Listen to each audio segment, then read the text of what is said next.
an artist, when a company gives you an advance for a recording and all of that, you are not earning any royalties until all the recoupment is done by the company and all of that. And you wonder, if I'm going to wait that long for my royalties for me to start getting my royalties, so how exactly am I supposed to recoup? So this topic is exactly to answer your question. Hello guys, good day. My name is Janet Oduoye. I am an entertainment lawyer and music publisher based in Lagos State, Nigeria. You're welcome back to my mini educational series where I talk about everything entertainment law, music publishing, and music business in general. So today's topic is a very important topic for artists that are signed to record labels, companies, or have been presented with an offer of a record deal with a company and they are contemplating signing that agreement. We usually wonder, okay, we all know that when a company gives you an advance for a recording and all of that, you are not earning any royalties until all the recoupment is done by the company and all of that. And you wonder, if I'm going to wait that long for my royalties for me to start getting my royalties, so how exactly am I supposed to recoup? So this topic is exactly to answer your questions. So basically, for recoupment of advance on the artist side, how does it work?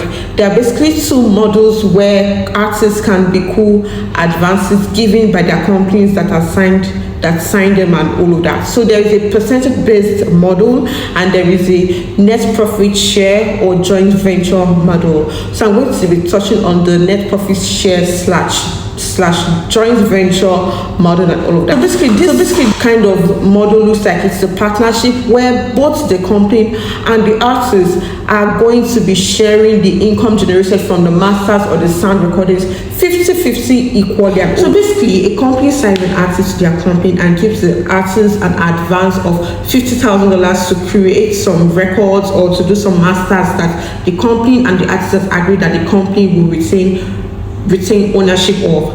So the $50,000 advance during the course of recording the project and all of that, the artist incurs an expense totaling $10,000, which is added to the $50,000 advance that is already in place.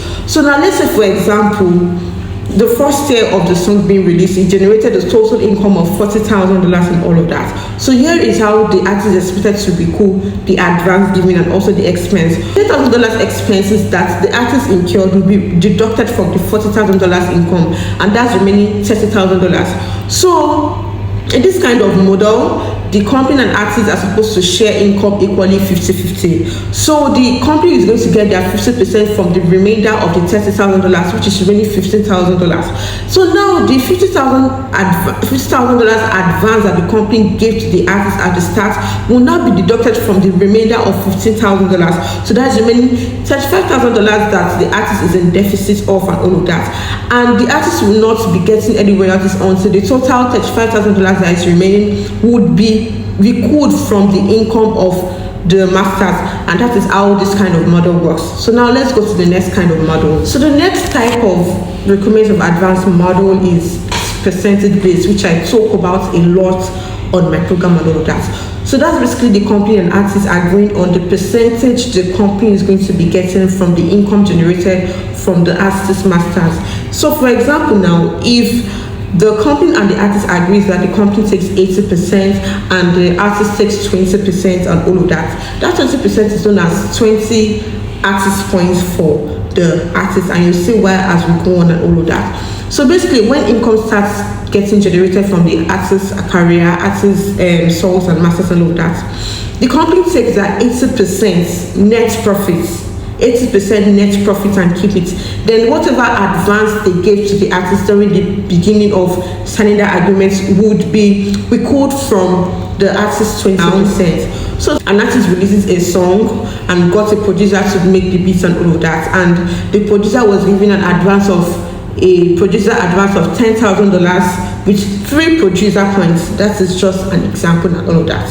So that record makes like a total of, let's say, $5,000 after it was released and all of that. So basically, this is how it works. The company's 80% that they already agreed with the artists that they are going to deduct from the income of the songs or the projects being made during the term would be deducted from the $5,000 income that was made from that record or project, that record that the producer made, I was given a $10,000 advance from. So let's say 80% of $5,000, that is $4,000 being deducted and pocketed by the company. So instead of remaining $1,000, the initial advance that was given by the company during the start of the agreement and all of that for the recording of the songs, and also the producer advance given to the producer will be deducted from the same $1,000 income that is remaining. And this is how everything is going to go on until the company is satisfied that the artist has fully recouped the advance and any other expenses during the term of the agreement. So that's how it works under this kind of model. So when the producer eventually recoups the producer advance from the income generated from that record, it doesn't end there. So that 3 producer points that was given to the producer from the start of the clearance will still be paid to the producer by the artist. So that means the artist will keep owing the producer that 3 producer points even after he has already recouped the producer advance they given to him. The artist is going to mandate the company to keep paying the producer the 3 producer points after the producer advance has been recouped and all that. So this 3 producer points is 3% of the 20% the artist already agreed with the company that they will be collecting from the income of the song. So even after producer advance has been recouped, the artist is still owing the producer 3% from his 20% for as long as copyrights still subsist in that sound. And you also need to, and that's like of course collateralization. So these are cross collateralization works. So maybe in the term of the agreement, there are initial periods and there are option periods.